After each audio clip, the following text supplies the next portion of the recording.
Praise the lord. ప్రభునందు పిల్లారా, బాగున్నారా? దేవుని యొక్క పరిశుద్ధ నామాన్ని బట్టి మీ అందరికీ వందనాలు తెలియజేస్తూ ఉన్నాను. మరొకసారి ఈ కృపావార్త ఛానల్ ద్వారా మనమందరం దేవుని యొక్క వాక్యాన్ని ధ్యానించుకునే మహాకృపను దేవుడు మనకి అనుగ్రహించాడు. రండి, ఈ రోజున దేవుణ్ణి ప్రేమిస్తే మనకి దేవుడి ఇచ్చే ఆశీర్వాదాలు గొప్ప ఆశీర్వాదాలు అండి. అవును, దేవుని యొక్క లేఖనాల్లోని సంక్షిప్తంగా చక్కగా వివరించుకోవడానికి దేవుడు మన కోసం దాచి ఉంచారు. అందులోని కొన్ని మాటలు మీ ముందు ఉంచడానికి నేను ఆశపడుతున్నాను. ప్రభు పాదాల దగ్గర ఆయనను ప్రేమించడం అంటే ఏంటి, ఆ ప్రేమించినప్పుడు ఆయన మనకి ఇచ్చే ఆశీర్వాదాలు ఏంటి, తద్వారా మనం పొందుకునే మేలుల ద్వారా లోకంలో మనము నిలబడే స్థాయి ఏంటి అన్నది జ్ఞాపకం చేసుకుందాం. ముందుగా ఈ ప్రేమించడం అనేది ఇష్టమైతే ప్రేమించవచ్చు, ఇష్టం లేకపోతే ప్రేమించడం మానేయవచ్చు అనడానికి లేదు. ఎందుకు అనంటే ద్వితీయోపదేశకాండం 6వ అధ్యాయము 4వ వచనములో దేవుని యొక్క వాక్యము ఏం చెప్తుందంటే, ఇశ్రాయేలు వినుము, మన దేవుడైన యెహోవా అద్వితీయుడగు యెహోవా, నీ పూర్ణ హృదయముతోనూ పూర్ణ ఆత్మతోనూ పూర్ణ శక్తితోనూ నీ యొక్క దేవుడైన యెహోవాను ప్రేమింపవలెను. నేడు నేను నీకు ఆజ్ఞాపించు ఈ మాటలు నీ హృదయంలో ఉండవలెను. ఆజ్ఞాపించు మాట ఇది ఏదో అన్ని మాటల్లో ఒక మాట కాదు, ఆజ్ఞ ఇది. అలాగనే మీరు ఎప్పుడైనా జ్ఞాపకం ఉంటే ఒకసారి జ్ఞాపకం చేసుకోండి. దేవుడు మనకి 10 ఆజ్ఞలు ఇచ్చాడు. అందులో మొట్టమొదటి ఆజ్ఞ ఏంటంటే, నిర్గమకాండంలో 20వ అధ్యాయంలో మొదటి మాటలోని ఇలా చెప్తున్నాడు. దేవుడు ఈ ఆజ్ఞలన్నిటినీ వివరించి చెప్పాను. ఏంటంటే, నీ దేవుడనైన యెహోవానగు నేనే దాసుల గృహమైన ఐగుప్తులో నుండి నిన్ను వెలుపలికి రప్పించి తిని, నేను తప్ప వేరొక దేవుడు నీకు ఉండకూడదు. ప్రేమించడం అంటే ఆయనను మాత్రమే ప్రేమించాలి. ఆయనను ప్రేమిస్తాను, ఇంకా అన్నిటినీ ప్రేమిస్తాను, అందరినీ ప్రేమిస్తాను అంటే కుదరదు. మొదటి ప్రేమ ఆయనదే.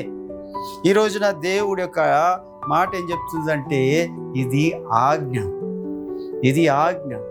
ఒక్కొక్కసారి నువ్వు దేవుణ్ణి ప్రేమిస్తున్నావా, లేక నీ యొక్క లోకపు ఆశీర్వాదాలను బట్టి దేవుణ్ణి ప్రేమిస్తున్నావా, నీ ఆరోగ్యం కొరకు దేవుణ్ణి ప్రేమిస్తున్నావా, నీ అవసరాల కొరకు దేవుణ్ణి ప్రేమిస్తున్నావా అని దేవుడు నిన్ను పరీక్షిస్తాడు. వీటి దేనికి సంబంధం లేకుండా ఏదైతే ప్రేమిస్తావో అదే నిజమైన ప్రేమ. ఆయన ఇస్తాడని ప్రేమించేది ప్రేమ కాదు.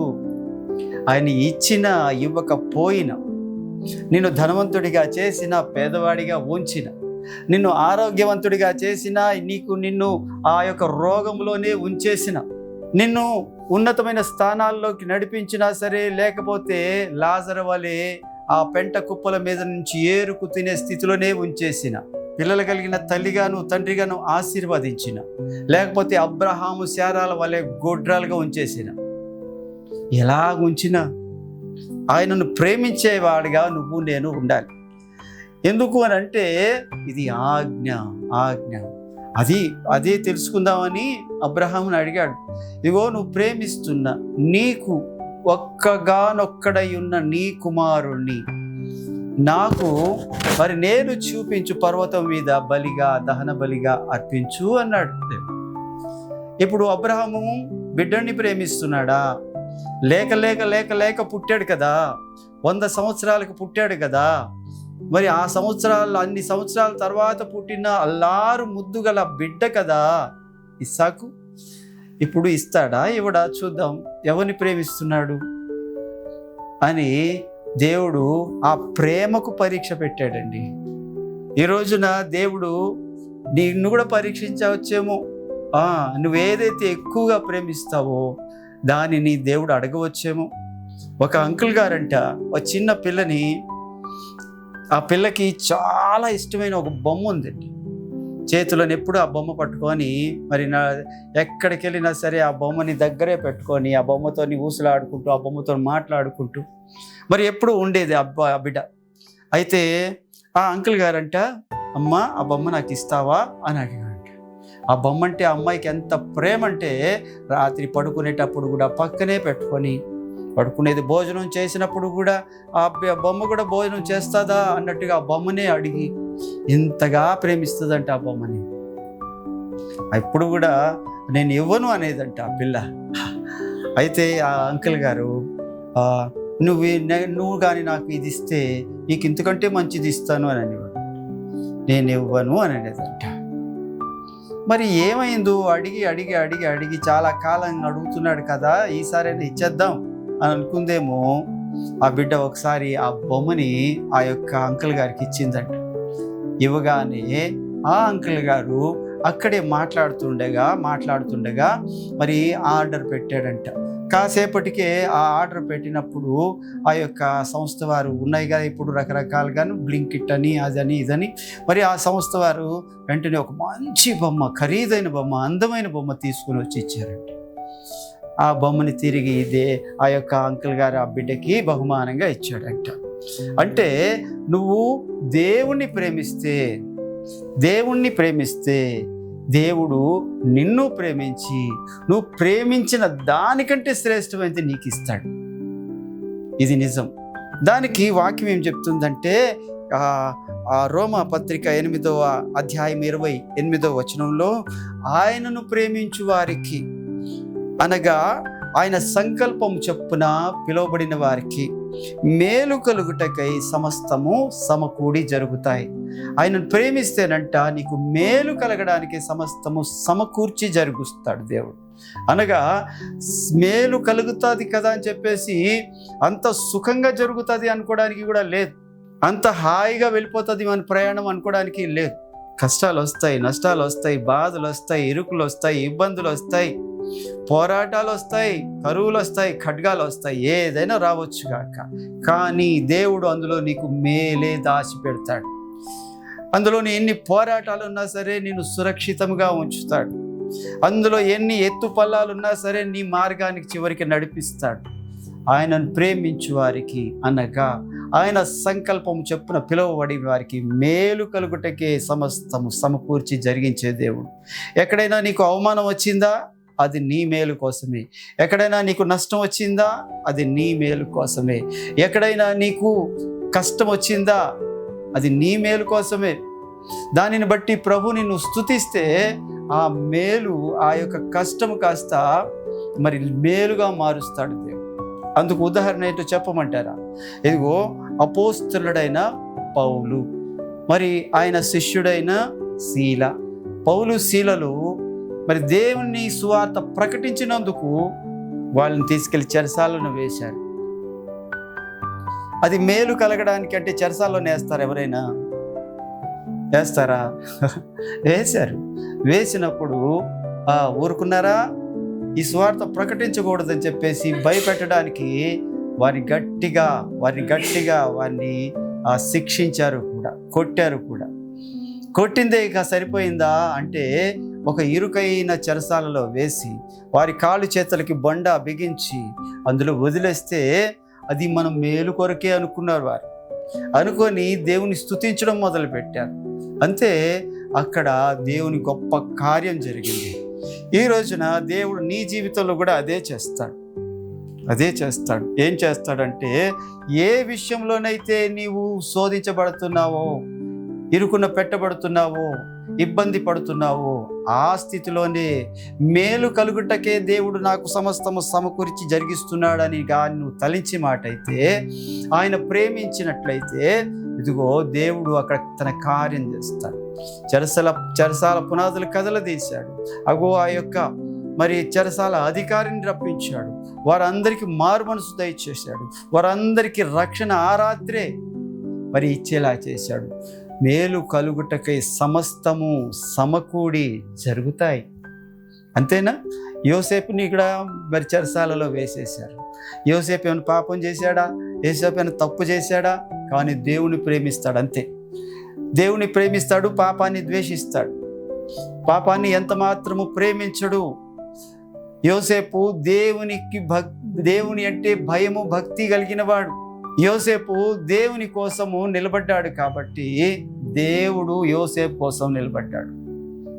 దేవుడు తన యొక్క భవిష్యత్తుని కలగా చూపిస్తే ఆ కళని తన అన్నదమ్ములకు వివరిస్తే అసూయ చేత వారు అతన్ని చంపేద్దామనుకున్నారు. కానీ చంపకుండా అందులోని ఒక్క అన్నదమ్ముడు మరి వాళ్ళకి అడ్డం పడడం వల్ల తీసుకెళ్ళి గోతిలో పడేశారు. ఆ గోతిలో పడేస్తే మనకేం లాభము, తీసి అమ్మేద్దామని ఒక సలహా చెప్పినప్పుడు ఆ గోతిలో నుంచి తీసి మరి ఇస్మాయిలీలకి అమ్మేశారు. వాళ్ళు తీసుకొని వెళ్ళి ఐగుప్తులోని వాళ్ళు అమ్మేశారు. ఐగుప్తులోని పోతీఫర్ ఇంటికి వెళ్ళాడు. ఎన్ని కష్టాలండి ఇవన్నీ! ఎందుకు అంటే ఈయన దేవుణ్ణి ప్రేమిస్తాడు, పాపాన్ని ద్వేషిస్తాడు.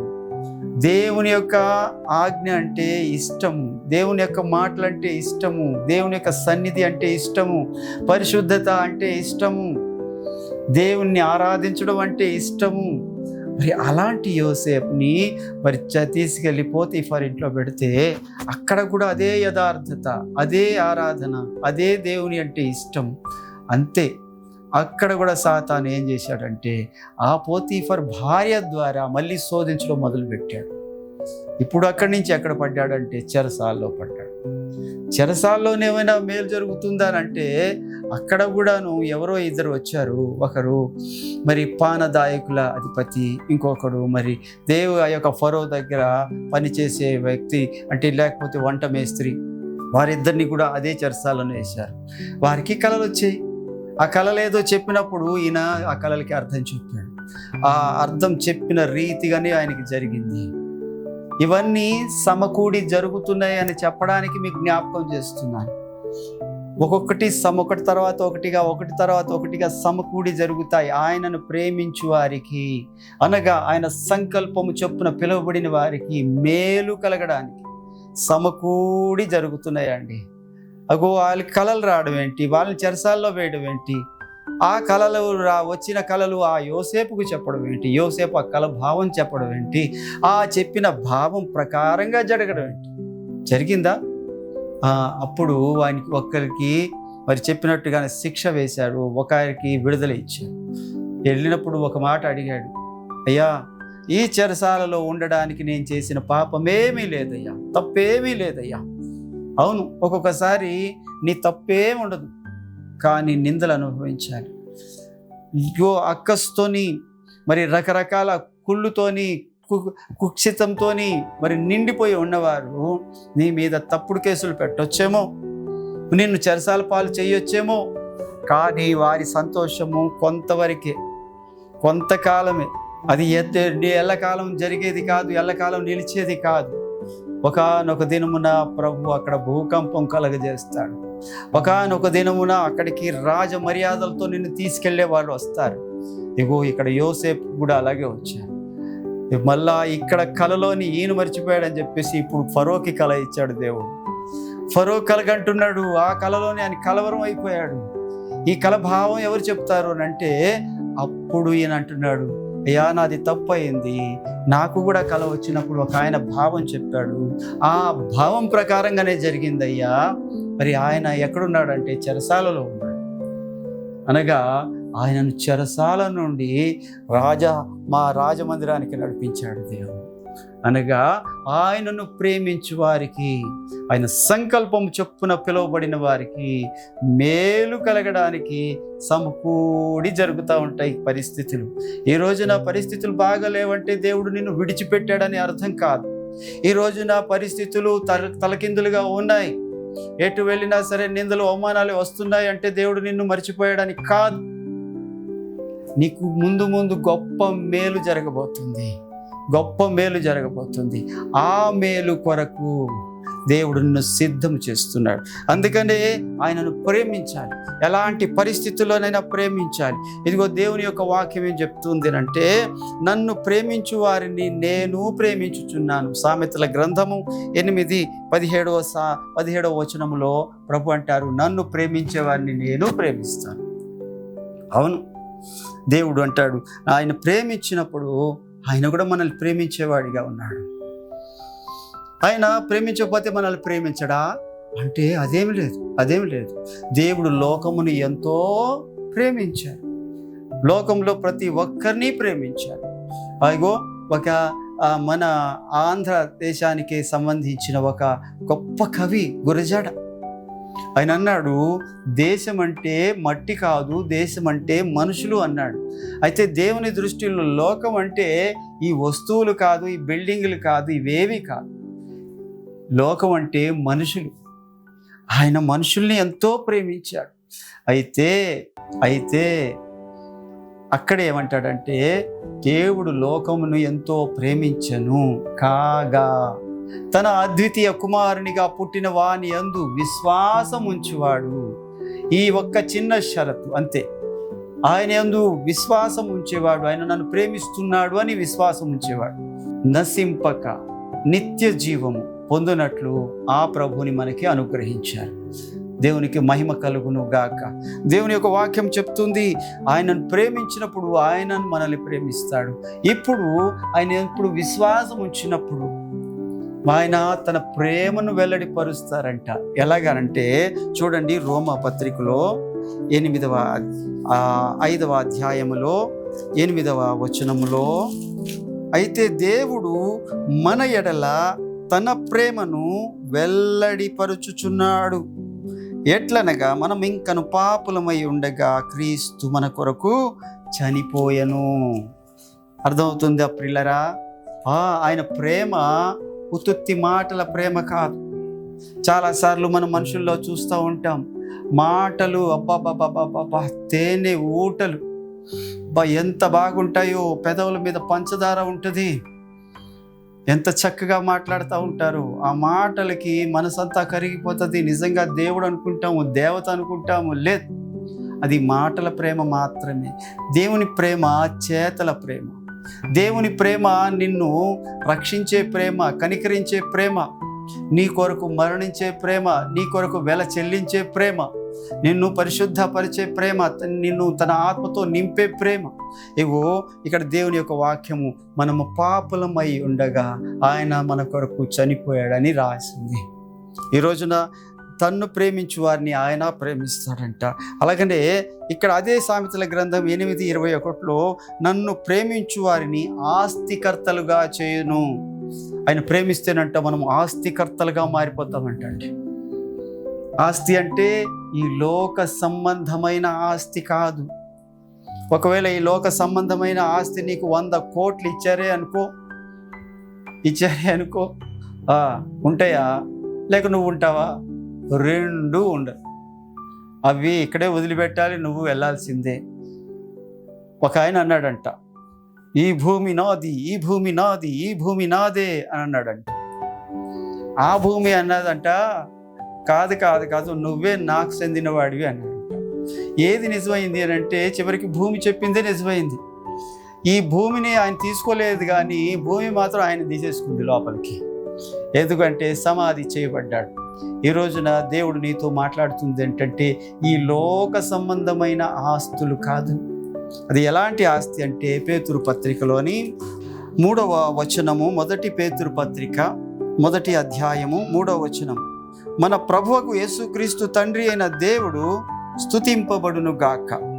మృతులలో నుండి యేసుక్రీస్తు తిరిగి లేచుట వలన జీవంతో కూడిన నిరీక్షణ మనకు కలుగునట్లు, అనగా అక్షయమైనది, నిర్మలమైనది, వాడబారనిది ఆస్తి మనకు కలుగునట్లు ఆయన తన విశేష కనికరము చొప్పున ఆయన మనలను మరలా జన్మింపచేసెను. దేవుని యొక్క వాక్యమునకు మహిమ కలుగును గాక. దేవుని యొక్క నామమునకు మహిమ కలుగును గాక. దేవుడు అంటాడు, ఆయన ప్రేమిస్తే, నీ జీవితం మార్చుకుంటే, నీ బ్రతుకు మార్చుకుంటే, పునర్జన్మ స్నానము ద్వారా దేవుని యొక్క సన్నిధిలోని నువ్వు మరలా నూతనంగా జన్మిస్తే, ఆయన నిన్ను ఆస్తికర్తగా చేస్తాడు. ఇక్కడ కూడా చేస్తాడండి. మొదట నా నీతిని, నా రాజ్యాన్ని వెతుకు, అవన్నీ నీకు ఇస్తానని దేవుడు వాగ్దానం చేశాడు. అడగక ముందే అన్నీ ఇవ్వగలిగిన దేవుడు, నీ హృదయ వాంఛలు తీర్చగలిగిన దేవుడు, నీ హృదయాన్ని తృప్తిపరిచే దేవుడు. ఈరోజు నా దేవుడు నీతో నాతో మాట్లాడుతుంది ఏంటంటే, నన్ను ప్రేమించు వారిని నేను ఆస్తికర్తలుగా చేస్తానంటాడు.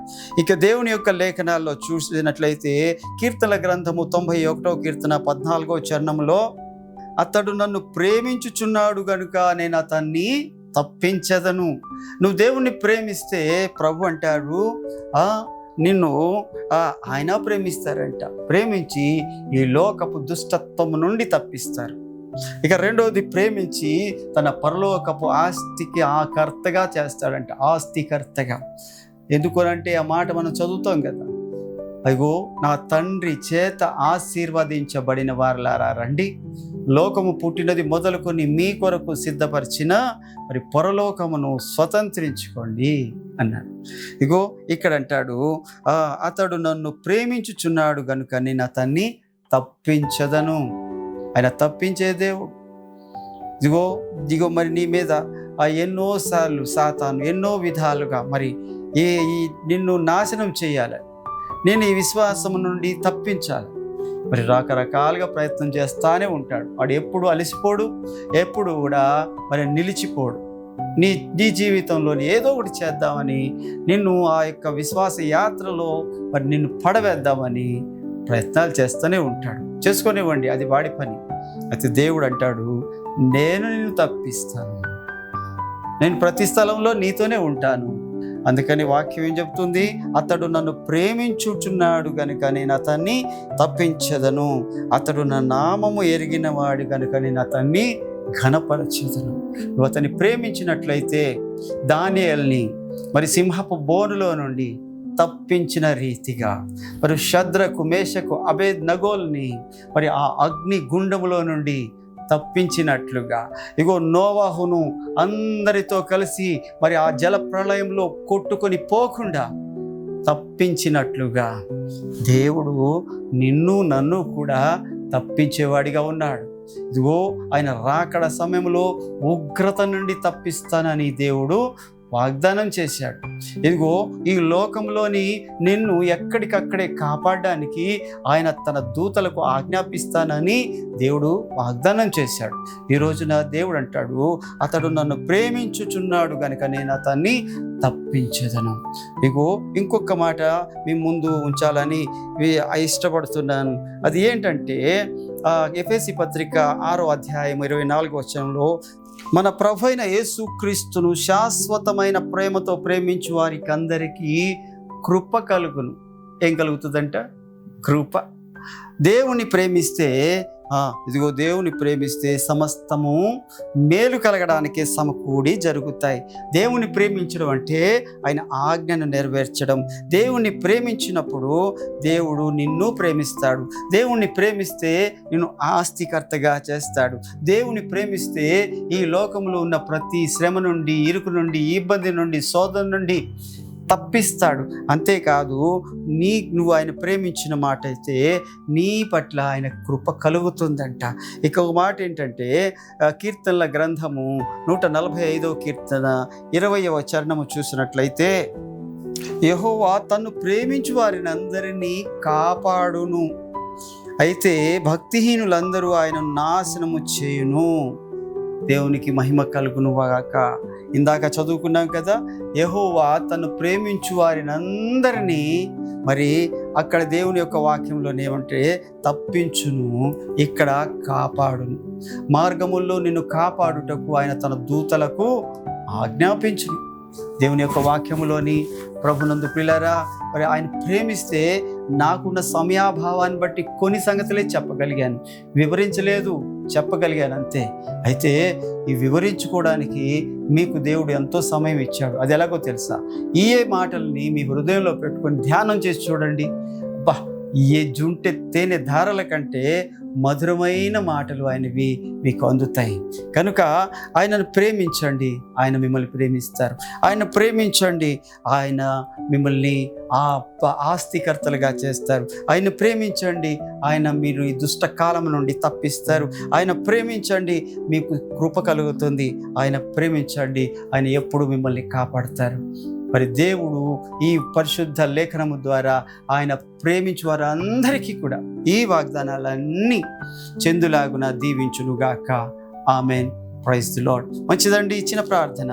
పరిశుద్ధుడా, ప్రేమ నమ్మకం కలిగిన దేవానికి స్తోత్రాల యొక్క సమయంలో మా ప్రియులందరికీ నా తండ్రి ఆయన ప్రేమిస్తే, మిమ్మల్ని ప్రేమిస్తే నాయన, మరి అబ్రహాము, ఇస్సాకు, యాకోబులు, మరి నాయన దావీదు, దానియేలు, ప్రభా, షద్రక్, మేషక్, అబేద్నెగోలు వీళ్ళందరూ ప్రేమించిన భక్తులే. మరి వారి జీవితంలో జరిగిన గొప్ప కార్యాలు ఎలాగైతే ఉన్నాయో మా జీవితాల్లో కూడా అలాగే చేసే దేవుడు కానీ మీరున్నారు కనుక మరి మేము ప్రేమించే మనసు మాకు దయచేయమని యేసు నామములో అడుగుతున్నాను తండ్రి. ఆమేన్.